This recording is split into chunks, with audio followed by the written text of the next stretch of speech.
আসসালামু আলাইকুম। ক্লাস 9 এবং 10 অধ্যায় নম্বর 10 দূরত্ব এবং উচ্চতায়, যেখানে মাত্র একটি সৃজনশীল প্রশ্ন সমাধান করার মাধ্যমে দূরত্ব এবং উচ্চতায় এই অধ্যায়ের প্রায় 80% সমাধান করা সম্ভব। চলুন দেখে নিই। অনুশীলনের 20 নম্বর যে সৃজনশীল আছে আমরা সেটা সলভ করে আসলে বিস্তারিত বুঝতে পারবো যে এই অধ্যায়ের কিভাবে সমাধান করা যায়। এখানে আছে 16 মিটার দীর্ঘ একটি মই লম্বভাবে দণ্ডায়মান একটি দেওয়ালের ছাদ বরাবর ঠেস দিয়ে রাখা হলো, ফলে এটি ভূমির সাথে 60 ডিগ্রি কোণ উৎপন্ন করলো। এই অধ্যায়ের সব থেকে প্রথমে যেটা মনে রাখার বিষয় সেটা হচ্ছে যে প্রশ্ন অনুযায়ী আমার চিত্র অঙ্কন, প্রশ্ন অনুযায়ী যদি চিত্রটা ঠিক মতো অঙ্কন করতে পারেন তাহলে এই অধ্যায়টা একদম ক্লিয়ার। ক নাম্বার যে প্রশ্নটা আছে বর্ণনা সহ চিত্র অঙ্কন করো। ক নাম্বার প্রশ্নে যদি চিত্র সহ সংক্ষিপ্ত বর্ণনা সহ চিত্র অঙ্কন করার কথা উল্লেখ নাও থাকে, তারপরেও কিন্তু আমাদের চিত্র অঙ্কন বাধ্যতামূলক, চিত্র অঙ্কন করতে হবে। এই অধ্যায়ের মূল বিষয় হচ্ছে প্রশ্ন অনুযায়ী চিত্র অঙ্কন করতে পারা। তো আমরা যদি ক নাম্বার প্রশ্নটা দেখি, বর্ণনা সহ চিত্র অঙ্কন করো। এখন চিত্রটা অঙ্কন কি? উদ্দীপকের আলোকে। উদ্দীপকে কি আছে? 16 মিটার দীর্ঘ একটি মই। এখন কথা হচ্ছে 16 মিটার দীর্ঘ একটি মই। মই কি একা একা দাঁড়ায় থাকতে পারে? না, মই কোনো না কোনো কিছুর সাথে ঠেস দিয়ে থাকে। তারপরের অংশ তাহলে কি দেখি, 16 মিটার দীর্ঘ একটি মই লম্বভাবে দণ্ডায়মান একটি দেওয়ালের ছাদ বরাবর ঠেস দেয়। তার মানে কিসে? দেওয়ালের ছাদ বরাবর। এখন দেওয়ালের ছাদ কি দেওয়াল ছাড়া আছে? তার মানে এই হচ্ছে দেওয়াল, এই দেওয়ালের ছাদ বরাবর মনে করি এ বি একটি দেওয়াল, মনে করি এ বি একটি দেওয়াল, এই দেওয়ালের ছাদ বরাবর এসি একটি মই যার দৈর্ঘ্য 16 মিটার। এখন ভূমি অ্যাড করে দিলাম, তাহলে কি এ বি সি একটি ত্রিভুজ এবং ঠেস দিয়ে রাখা হলো, ফলে এটি ভূমির সাথে, কার সাথে? ভূমির সাথে 60 ডিগ্রি কোণ উৎপন্ন করে। এই কোণ দেওয়াটা অনেক গুরুত্বপূর্ণ। এটা কার সাথে কোণ উৎপন্ন করে বলছে? ভূমির সাথে। তো এখানে মই হচ্ছে এইটা, ভূমি হচ্ছে এইটা, তাহলে কোণ নিশ্চয় উৎপন্ন করে এইখানে 60 ডিগ্রি কোণ। যদি কথা এরকম থাকতো যে মইটি দেওয়ালের সাথে, মইটি দেওয়ালের সাথে 60 ডিগ্রি কোণ উৎপন্ন করে, তাহলে মই ছিল এখানে, দেওয়াল ছিল এখানে, মইটি দেওয়ালের সাথে কোণ উৎপন্ন করতো। এই কোণ দেওয়াটা কিন্তু খুবই গুরুত্বপূর্ণ। এখন যদি আমরা সংক্ষিপ্ত বর্ণনা, এই জায়গা কি বর্ণনা সহ, তাহলে বর্ণনা সহ এই এ বি হচ্ছে লম্ব, যেটা হাইট বা উচ্চতা এইচ ধরা যায়, তাই আমরা সেটাকে এইচ ধরলাম। তাহলে এখানে লিখবো যে মনে করি দেওয়ালের উচ্চতা এ বি সমান এইচ, দেওয়ালের উচ্চতা এ বি সমান এইচ মিটার। চিত্রটি একটু ডাইনে লিখবেন, খুব সুবিধা হবে। তাহলে দেওয়ালের উচ্চতা এ বি সমান এইচ মিটার, এসি সমান, এখন মইটির দৈর্ঘ্য, মইটি কোনটা? এখানে এসি, তাহলে মইটির দৈর্ঘ্য এসি সমান 16 মিটার। মইটির দৈর্ঘ্য এসি সমান 16 মিটার এবং এবং মইটি ভূমির সাথে কে? মইটি ভূমির সাথে কোণ উৎপন্ন করে এবং মইটি ভূমির সাথে কি কোণ উৎপন্ন করে? এ সি বি কোণ। এই কোণ প্রকাশ হচ্ছে, যে কোণকে প্রকাশ করবেন সেটা অবশ্যই মাঝে থাকবে। এ সি বি কোণও দিতে পারেন, বি সি এ কোণও দিতে পারেন, অর্থাৎ সি কোণকে মাঝে রাখতে হবে। তাই এটা মইটি ভূমির সাথে এ সি বি সমান 60 ডিগ্রি কোণ উৎপন্ন করে, উৎপন্ন করে। এটা হচ্ছে ক নাম্বার শেষ। ক নাম্বার প্রশ্ন অনুযায়ী চিত্র অঙ্কন করা, এটা হচ্ছে মূল। এখন দেখি খ নাম্বার। খ নাম্বারে কি বলা হয়েছে? খ খ নম্বরে বলা হয়েছে যে দেওয়ালটির উচ্চতা কত। এই ধরনের অঙ্কে দূরত্ব এবং উচ্চতার অঙ্কে দেওয়ালটির উচ্চতা, গাছটির উচ্চতা, গাছটির ভাঙা অংশের দৈর্ঘ্য, এটা কিন্তু মাস্ট বি থাকবেই। শর্ট প্রশ্ন হোক, সংক্ষিপ্ত প্রশ্ন হোক, যেখানে হোক এটা থাকার সম্ভাবনা 80%। তো এখানে দেওয়ালটির উচ্চতা কত, দেওয়ালটির উচ্চতা কি এখানে এবি, দেওয়ালটির উচ্চতা এবি কে আমরা কি ধরে নিছি এইচ, অর্থাৎ হাইট বা উচ্চতা এবি সমান এইচ। এখন দেওয়ালটির উচ্চতা এবি বা এইচ এর মান যদি আমরা নির্ণয় করতে পারি তাই কিন্তু হয়ে যায়। এখন এই ধরনের অঙ্কে যার মান বের করতে বলবি এবং যার মান দেওয়া আছে সেইটা ভাগ সেইটা, অর্থাৎ একটা ত্রিভুজের যদি একটা বাহুর মান দেওয়া থাকে এবং একটি কোণ দেওয়া থাকে, একটি বাহুর মান এবং একটি কোণের মান, তাহলে কিন্তু যে কোনো বাহুর মান বের করতে বললে সেই বাহু ভাগ যে বাহুর মান দেওয়া আছে সেই বাহু দিয়ে করা যায়। অর্থাৎ এখানে লম্বের মান বের করা লাগবে উচ্চতা, লম্ব ভাগ অতিভুজ, লম্ব ভাগ অতিভুজ সমান কি সাইন, লম্ব ভাগ অতিভুজ সমান সাইন। এখন অনেক সময় অতিভুজের মান বের করা লাগতে পারে, তখন কি অতিভুজ ভাগ লম্ব দেব যদি লম্বের মান দেওয়া থাকে? না, অতিভুজ ভাগ লম্ব দিলে হয়, তবে অতিভুজ ভাগ লম্ব সমান কি আসে সেক অথবা কসেকের।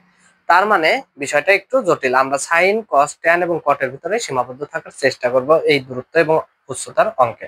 তাহলে লম্ব বাই অতিভুজ সমান সাইন থিটা। তো এইটা কোন ত্রিভুজে আছে? এ বি সি ত্রিভুজ, তাহলে লিখবো যে এ বি সি ত্রিভুজ হতে পাই।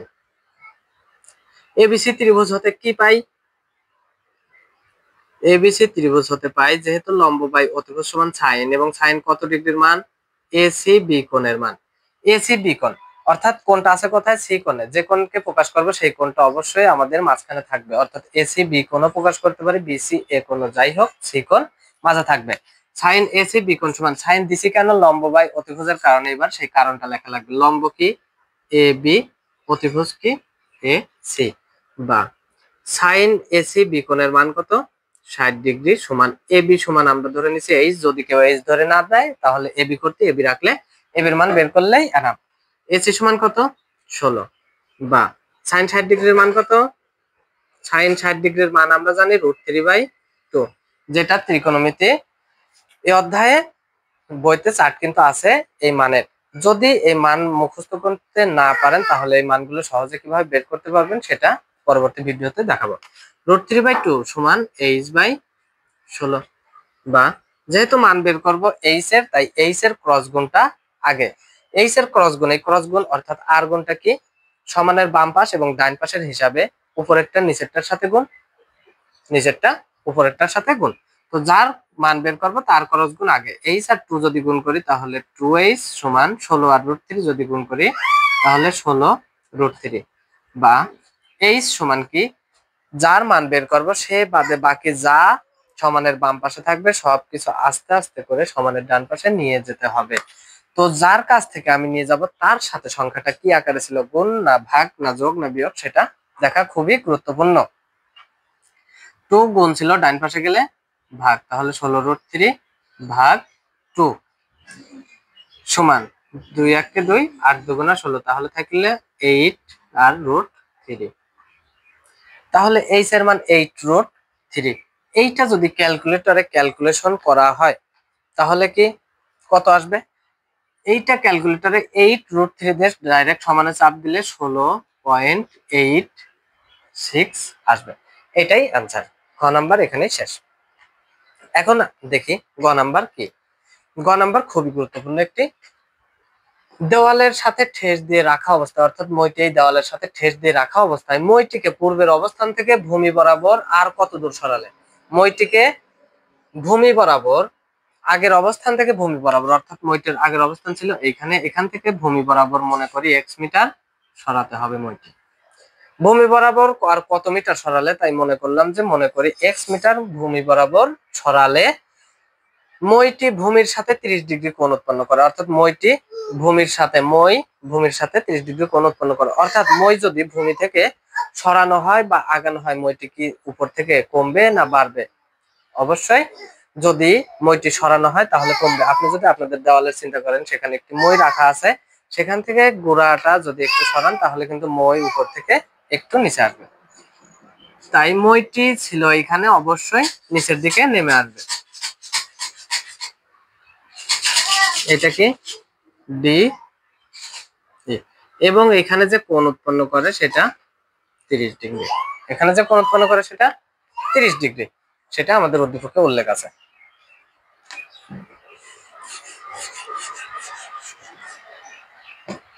তাই এখানে প্রথমেই যেটা আমাদের লেখা লাগবে, খ নাম্বার হতে যেটা পেয়েছি, খ নাম্বার হতে কি পাইছি, তাই এখানে লেখা লাগবে খ হতে পাই।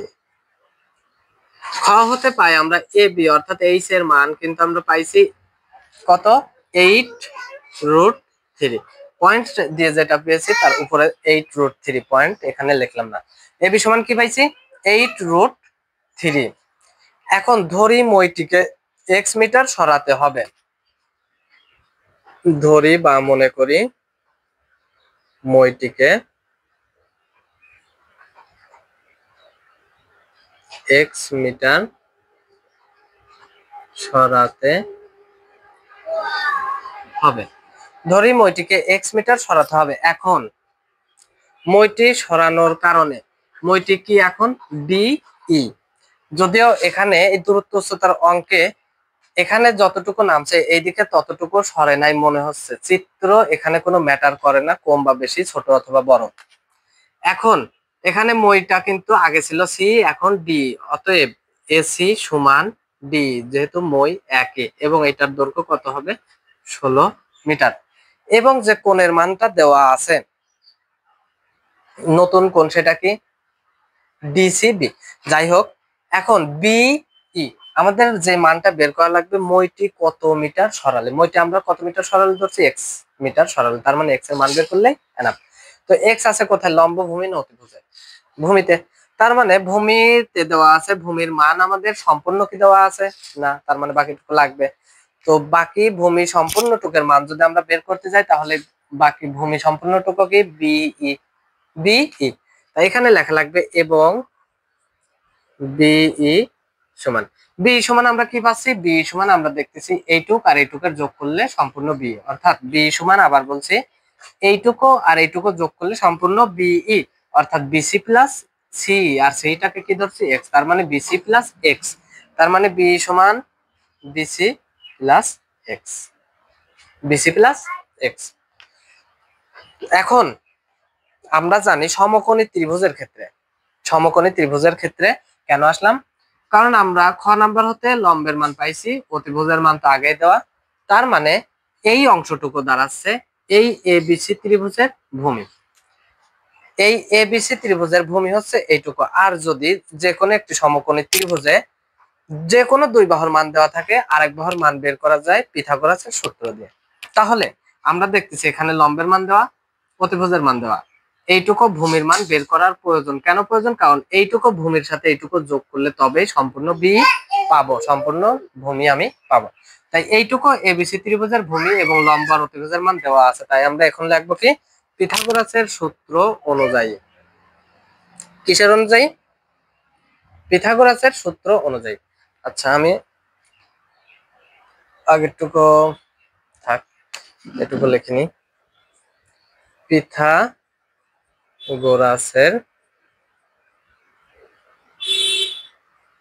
সূত্র অনুযায়ী। পিথাগোরাসের সূত্রটা কি, পিথাগোরাসের সূত্র আমরা জানি লম্ব স্কয়ার প্লাস ভূমি স্কয়ার সমান অতিভুজ স্কয়ার, লম্ব স্কয়ার প্লাস ভূমি স্কয়ার সমান অতিভুজ স্কয়ার। তাহলে যেহেতু ভূমির মান বের করবো তাই লম্ব আর ভূমিকে আগে দিই, লম্ব স্কয়ার প্লাস ভূমি কত বিসি স্কয়ার সমান অতিভুজ কত ছিল এসি, এবিসি ত্রিভুজের ক্ষেত্রে এটাই ছিল অতিভুজ স্কয়ার। তাহলে বা মান বের করা লাগবে বিসি, তাই বিসি রেখে বাকিটা সমানের ডান পাশে নিয়ে যাব, তাই বিসি সমান AC square plus AB square, এই পাশে আসলে মাইনাস এবি স্কয়ার, এবং বিসির উপরে ছিল স্কয়ার, যেহেতু স্কয়ার আমাদের প্রয়োজন নাই তাই ডান পাশে রুট। এখন বা বা বিসি সমান তাহলে কত, এসি স্কয়ার অর্থাৎ এসির মান কত 16, তার উপরে স্কয়ার মাইনাস বিসি এবি, এবির মান কত ছিল আমরা খ হতে পাইছি, এবির মান 8√3, তার উপরে স্কয়ার সমান 16 কে স্কয়ার করলে 256 মাইনাস 8√3 কে স্কয়ার। এখন এই জায়গা স্কোয়ারটা কিন্তু শুধু √3 এর উপরেও না, স্কোয়ারটা কিন্তু শুধু 8 এর উপরেও না, দুইটার উপরে। তাই 8 কে একবার স্কোয়ার করব, √3 কে একবার স্কোয়ার। 8 কে যদি স্কোয়ার করা হয় তাহলে হবে 28টা 64, এবং 8 এটার সাথে ছিল গুণ আকারে গুণ। √3 কে যদি স্কোয়ার করা হয় তাহলে স্কোয়ার আর রুট উঠে যায়, একটা 3 হয়। স্কোয়ার আর রুট উঠে গিয়ে একটা 3 হয়, তাহলে 64 আর 3 গুণ করলে 192, এবং তার উপরে রুট আছে, এবং এই দুইটা বিয়োগ করলে হবে 64 রুট অর্থাৎ 8। বিসির মান কত? 8। এখন আমাদের মান বের করা লাগবে এক্স এর। এক্স আছে কোথায়? বি এর ভিতরে, যেটা আমরা এই যে এখানে লিখছি বি সমান বিসি প্লাস এক্স। এই বি এর ভিতরে অর্থাৎ ভূমির ভিতরে কিন্তু এক্স আছে, তাই ভূমি আমাদের নেওয়া লাগবে। ভূমি বাই মান পুরোপুরি দেওয়া আছে, এটার মান পুরোপুরি দেওয়া আছে অতিভুজ এবং লম্ব। যেহেতু লম্বের মান বের করছি, প্রকৃত অর্থে মান দেওয়া আছে অতিভুজ, তাই ভূমি বাই অতিভুজ সমান কিন্তু কস। এখন তাই আমি লিখব, এটা মুছে দিলাম।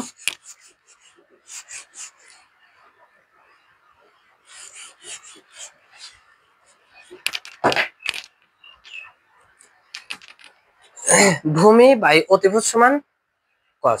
এখন লিখব যে ডাইরেক্ট কস, চলে যাব ডাইরেক্ট কস। কস কত ডিগ্রির কথা আছে? নতুন যে কোণটা তৈরি হয়েছে 30 ডিগ্রি, তাই ডাইরেক্ট এখন লিখবো যে কস 30 ডিগ্রি সমান। কস কেন দেওয়া হয়েছে সেই কারণটা এখন কেন, কারণ ভূমি বাই অতিভুজ। ভূমি কত? বিই ভাগ অতিভুজ। অতিভুজ কত? অতিভুজ কিন্তু এখন ডিই, বা কস 30 ডিগ্রির মান কত? কস 30 ডিগ্রির মান কিন্তু √3/2। কস 30 ডিগ্রির মান √3/2 সমান বিই। বি এর ভিতরে কি আছে? এখন দেখি বি সমান কি। বি সমান আমরা জানি যে বিসি প্লাস এক্স ভাগ ডিই। ডি এর মান কত? 16, কারণ আমরা জানি ডি সমান এসি, যেটা মই, বা √3/2 সমান বিসির মান কিন্তু আমরা পাইছি একটু আগে কত? 8 প্লাস তাহলে এক্স ভাগ কত? 16। এখন আমাদের এখান থেকে টার্গেট এক্স এর মান বের করা। এক্স এর মান কিভাবে বের করব? এক্স এর মান যখন বের করব তাহলে এক্স এর ক্রস গুণটা আগে। এক্স তাহলে কার সাথে গুণ? এক্স কে এখানে একা না, 8 প্লাস এক্স, অর্থাৎ 8 প্লাস এক্স হবে 2 এর সাথে গুণ, অর্থাৎ 2 গুণন 8 প্লাস এক্স। গুণটা এক লাইন বেশি করে দেখাই দিলাম। 2 গুণ 8 প্লাস এক্স সমান 16 আর √3 যদি গুণ করি তাহলে কি হয়? 16√3, বা 2 আর 8, 2 গুণ আছে কার সাথে? সম্পূর্ণ 8 প্লাস এক্স এর সাথে, শুধু 8 এর সাথে না। তাহলে 8 এর সাথে যখন গুণ, 8 2 গুণ 16 প্লাস প্লাসে প্লাস এক্স, আর 2 গুণ করলে 2x সমান 16√3। বা যার মান বের করবো সে বাদে বাকি যারা আছে তাদেরকে আস্তে আস্তে সমানের ডান পাশে নেবো। তো প্রথমে আমি 16 কে নিই। 16 আছে প্লাস আকারে, ডান পাশে গেলে মাইনাস, তাহলে 2x কে লিখতে হবে। 2x সমান 16√3 মাইনাস কত? 16। 16√3 মাইনাস 16, বা x সমান কত? ক্যালকুলেটর আছে? তাহলে x সমান 16√3 থেকে যদি 16টা মাইনাস দেওয়া হয়, যা আসবে তাই এখানে দিতে পারেন। আবার দুই পাশ থেকে 16 কমন নিয়েও কিন্তু করা যায়, অর্থাৎ যেহেতু ক্যালকুলেটর পাশে নাই তাই আমি কমন নিয়ে করি। 16 যদি কমন নিই তাহলে √3 মাইনাস 1 ভাগ কত? 2 গুণ আছে ডান পাশে আসলে ভাগ, তাহলে কি আসতেছে? 8 দুগুণা 16, 8 ইন্টু √3 মাইনাস 1। এইটা ক্যালকুলেশন করলে যা হবে সেটাই অ্যান্সার। অর্থাৎ এটা ক্যালকুলেশন করলে আসবে 5.86, এটাই অ্যান্সার। এটা দুইভাবেই করতে পারেন, এক 16 কমন নিয়ে, 16 কমন না নিয়ে করাটাই উত্তম। যেহেতু ক্যালকুলেটর নাই তাই আমি 16 কমন নিয়ে দেখাইছি। 16√3 ক্যালকুলেটরে দেওয়ার পরে মাইনাস দিয়ে ডাইরেক্ট 16 দেওয়ার পরে যে পয়েন্টটাই আসবে সেটা লিখবেন, এবং সেটার সাথে 2 এখানে গুণ আছে, ডান পাশে গেলে ভাগ, সেই এক সংখ্যার সাথে ভাগ 2 ভাগ করে যা হবে সেইটাই হবে আপনার 5.86 অ্যান্সার। পয়েন্টের পরে একটু কম বেশি আসতে পারে, এটা কোনো ম্যাটার না। ধন্যবাদ সবাইকে, আসসালামু আলাইকুম।